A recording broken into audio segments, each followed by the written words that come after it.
ಎಲ್ಲರಿಗೂ ನಮಸ್ಕಾರ. ಇವತ್ತಿನ ವಿಡಿಯೋದಲ್ಲಿ ನಾನು ನಿಮಗೆ ಡಿ.ಎ ಹೈಕ್ ಬಗೆಗಿನ ಲೇಟೆಸ್ಟ್ ಅಪ್ಡೇಟನ್ನು ತಿಳಿಸ್ಕೊಡ್ತಾ ಇದ್ದೀನಿ. ಸರ್ಕಾರಿ ನೌಕರರ ತುಟ್ಟಿ ಭತ್ಯೆ ಹೆಚ್ಚಳದ ಬಗೆಗಿನ ಲೇಟೆಸ್ಟ್ ಅಪ್ಡೇಟನ್ನು ತಿಳಿಸ್ಕೊಡಿ ಅಂತ ಹಲವಾರು ಜನ ಕಮೆಂಟ್ ಮಾಡಿ ತಿಳಿಸಿದ್ರಿ. ಅದರ ಬಗೆಗಿನ ಅಪ್ಡೇಟು ಇದರಲ್ಲಿದೆ.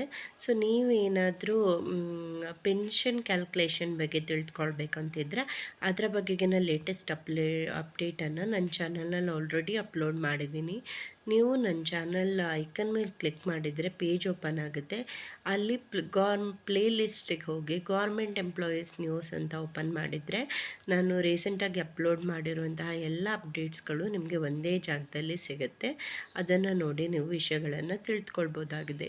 ಹಾಗೆ ನೀವು ಏನಾದರೂ ನನ್ನ ಚಾನಲ್ನ ಫಸ್ಟ್ ಟೈಮ್ ನೋಡೋರಾಗಿದ್ದರೆ ನಾನು ರೆಗ್ಯುಲರ್ ಆಗಿ ಗೌರ್ಮೆಂಟ್ ಎಂಪ್ಲಾಯೀಸ್ ರಿಲೇಟೆಡ್ ಏನೇ ವ್ಯಾಲಿಡ್ ಅಪ್ಡೇಟ್ ಇದ್ರೂ ಅದರ ಆದೇಶ ಪ್ರತಿಯೊಂದಿಗೆ ವಿಡಿಯೋನ ಅಪ್ಲೋಡ್ ಮಾಡ್ತೀನಿ. ಹಾಗೂ ಈ ವರದಿ ವ್ಯಾಲಿಡ್ ಇನ್ಫಾರ್ಮೇಷನ್ ಆಗಿರುತ್ತೆ.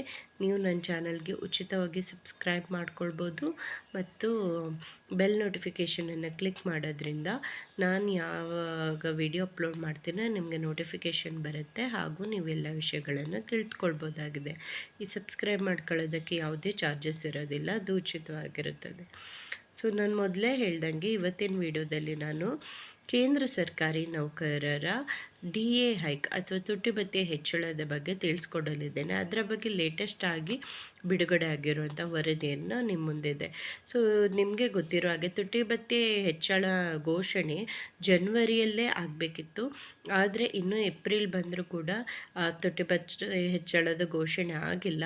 ಅದಕ್ಕೋಸ್ಕರನೇ ಕೇಂದ್ರ ಸರ್ಕಾರ ಈ ವರದಿಯನ್ನು ಬಿಡುಗಡೆ ಮಾಡಿದೆ. ಆ ವರದಿಯಲ್ಲಿ ಏನು ಹೇಳಿದ್ರು ಅಂದರೆ, ಕೇಂದ್ರ ಆಯವ್ಯಯ 2026-27 ವಿಶ್ಲೇಷಣೆಯ ಪ್ರಕಾರ ಕೇಂದ್ರ ಹಣಕಾಸು ಇಲಾಖೆ ಅಂದಾಜು ವಾರ್ಷಿಕ ಪಿಂಚಣಿ ಮೊತ್ತವನ್ನು 2,96,214 ಕೋಟಿ ಎಂದು ಅಂದಾಜಿಸಲಾಗಿದೆ.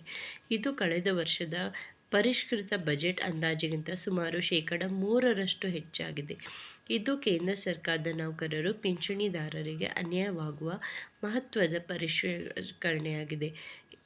ಇದು ಒಂದು ಕಾರಣ ಏನಂತ ಹೇಳಿದ್ರೆ ಅಂದರೆ, ಡಿ.ಎ ಹೈಕ್ ಪೆನ್ಷನ್ ಚೇಂಜಸ್ ಅಲ್ಲೆಲ್ಲ ಆಗಿರೋದ್ರಿಂದ ಸೊ ಏನು ಪೆನ್ಷನರ್ಸ್ಗೂ ಕೂಡ ಡಿ.ಎ ಹೈಕ್ ಆಗುತ್ತೆ. ಅದರದ್ದು ಲಾಸ್ಟ್ ಇಯರ್ಗಿಂತ 3% ಜಾಸ್ತಿ ಆಗಿರೋದ್ರಿಂದ ಸರ್ಕಾರಕ್ಕೆ ಇದನ್ನು ಪೂರೈಸೋದಕ್ಕೆ ಸ್ವಲ್ಪ ಡಿಲೇ ಆಗ್ತಿದೆ ಅಂತ ತಿಳಿಸ್ಕೊಟ್ಟಿದ್ದಾರೆ. ಇನ್ನೊಂದು ಕಾರಣ ಏನಂತ ಹೇಳಿದ್ದಾರೆ ಅಂದರೆ, 8ನೇ ವೇತನ ಆಯೋಗವು ಈಗ ಜಾರಿಗೆ ಬರಬೇಕಾಗಿರೋದ್ರಿಂದ ಡಿ.ಎ ಹೊಂದಾಣಿಕೆಯನ್ನು ಹೊಸ ವೇತನ ರಚನೆಗೆ ಅನುಗುಣವಾಗಿ ಹೊಂದಿಸಬೇಕಾಗುತ್ತದೆ. ಇದನ್ನು ಅಧಿಕೃತವಾಗಿ ಜಾರಿಗೆ ತರುವ ಮುನ್ನ ಆಡಳಿತಾತ್ಮಕವಾಗಿ ಹಲವು ಸುತ್ತಿನಲ್ಲಿ ಈ ಪ್ರಕ್ರಿಯೆಯನ್ನು ಆಡಿಟ್ ಮಾಡಬೇಕಾಗುತ್ತದೆ. ಇದು ಡಿ.ಎ ಘೋಷಣೆಗೆ ವಿಳಂಬಕ್ಕೆ ಪ್ರಮುಖ ಕಾರಣಗಳಲ್ಲಿ ಒಂದು. ಅಂದರೆ ಇವಾಗ ಇಷ್ಟು ದಿವಸ 7ನೇ ವೇತನ ಆಗುತ್ತೆ, ಈಗ 8ನೇ ವೇತನ ಆಯೋಗ ಜಾರಿಯಾಗಿರೋದ್ರಿಂದ ಅದರ ಪ್ರಕಾರ ಡಿ.ಎ ಹೊಂದಾಣಿಕೆ ಮಾಡಬೇಕಾದ್ರೆ ಹಲವಾರು ರೌಂಡ್ನ ಆಡಿಟ್ಗಳಾಗಬೇಕಾಗಿದೆ. ಹಾಗಾಗಿ ಡಿಲೇ ಆಗುತ್ತೆ ಅಂತ ತಿಳಿಸ್ಕೊಟ್ಟಿದ್ದಾರೆ. ಇದು ತುಟ್ಟಿ ಭತ್ಯೆ ಲೆಕ್ಕಾಚಾರಗಳು ಕೈಗಾರಿಕಾ ಕಾರ್ಮಿಕರ ಗ್ರಾಹಕ ಬೆಲೆ ಸೂಚ್ಯಂಕ ಅಂದರೆ CPI ಇಂಡೆಕ್ಸ್ ಏನಿರುತ್ತೆ 12 ತಿಂಗಳ ಸರಾಸರಿಯನ್ನು ಅವಲಂಬಿಸಿದೆ. ನಿಖರವಾದ ಅಂಕಿಅಂಶಗಳು ಸಂಬಂಧಪಟ್ಟ ಇಲಾಖೆಯಿಂದ ಬಂದ ನಂತರ ಕರಾರುವಕ್ಕಾಗಿ ಇದನ್ನು ಅಂತಿಮಗೊಳಿಸಬೇಕಿದೆ. ಆ ಮೂಲಕ ಡಿ.ಎ ಲೆಕ್ಕಾಚಾರದಲ್ಲಿ ಮತ್ತೆ ತಿದ್ದುಪಡಿ ಆಗುವುದನ್ನು ತಪ್ಪಿಸಲು ನಿಖರವಾಗಿ ಇದನ್ನು ಅಂತಿಮಗೊಳಿಸಲಾಗುತ್ತದೆ. ವಿಳಂಬಕ್ಕೆ ಇದಕ್ಕೆ ಬೇಕಾಗುವ ಸಮಯಾವಕಾಶವು ಒಂದು ಕಾರಣ ಆಗಿದೆ. ಅಂದರೆ CPI ಇಂಡೆಕ್ಸ್ನ ಫೈನಲ್ ವ್ಯಾಲ್ಯೂನ ಕೊಟ್ಟಿಲ್ಲ. CPI ಇಂಡೆಕ್ಸ್ ವ್ಯಾಲ್ಯೂ ಮೇಲೇ ಎಷ್ಟು ಡಿ.ಎ ಹೈಕ್ ಜಾಸ್ತಿ ಆಗುತ್ತೆ, ತುಟ್ಟಿ ಭತ್ಯೆ ಎಷ್ಟು ಜಾಸ್ತಿ ಆಗುತ್ತೆ ಅನ್ನೋದನ್ನು ತಿಳಿಸ್ಕೊಡಲಾಗುತ್ತೆ. ಸೊ ಅದು ಇನ್ನೂ ಆ ಇಂಡೆಕ್ಸದು ಫೈನಲ್ ವ್ಯಾಲ್ಯೂ ಸಿಕ್ಕಿಲ್ಲದೆ ಇರೋದ್ರಿಂದ ಡಿಲೇ ಆಗ್ತಾಯಿದೆ ಘೋಷಣೆ ಮಾಡೋದು ಅಂತ ಹೇಳಿ ಸರ್ಕಾರ ತಿಳಿಸ್ಕೊಟ್ಟಿದೆ. ತುಟ್ಟಿ ಭತ್ಯೆಯ ಮೊತ್ತ ಹೆಚ್ಚಳದ ನಂತರ ಅದು 50%ಕ್ಕಿಂತ ಹೆಚ್ಚಾದ ಪಕ್ಷದಲ್ಲಿ ಅದನ್ನು ಮೂಲ ವೇತನದೊಂದಿಗೆ ವಿಲೀನಗೊಳಿಸಲಾಗುತ್ತದೆ. ಇದಕ್ಕೆ ಸರಿಯಾದ ಸಮಯದಲ್ಲಿ ಅನುಮೋದನೆ ಬರದೇ ಇದ್ದಾಗ ಡಿ.ಎ ಪರಿಷ್ಕರಣೆ ಪ್ರಕ್ರಿಯೆ ವಿಳಂಬವಾಗುತ್ತದೆ. ಅಂದರೆ ಏನು ಹೇಳ್ತಿದ್ದಾರೆ ಅಂದರೆ, ಇವಾಗಲೇ 58% ಡಿ.ಎ ಇದೆ. ಸೊ ಅದು ಹೆಚ್ಚಾಗಿ 60% ಆಗುತ್ತೆ. ಅಂದರೆ ಟೋಟಲ್ ಡಿ.ಎ 50%ಗಿಂತ ಹೆಚ್ಚಾಗಿದೆ.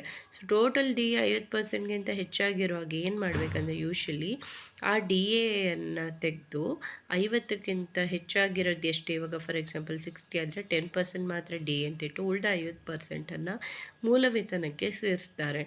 ಈ ಪ್ರಕ್ರಿಯೆ ಕೂಡ ಆಗಬೇಕಾಗಿದೆ.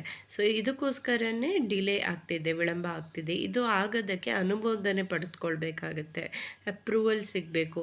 60%ಅನ್ನು 50+10 ಅಂತ ಮಾಡಿ 50ನ ಮೂಲ ವೇತನಕ್ಕೆ ಜಾಸ್ತಿ ಮಾಡೋದ್ರಿಂದ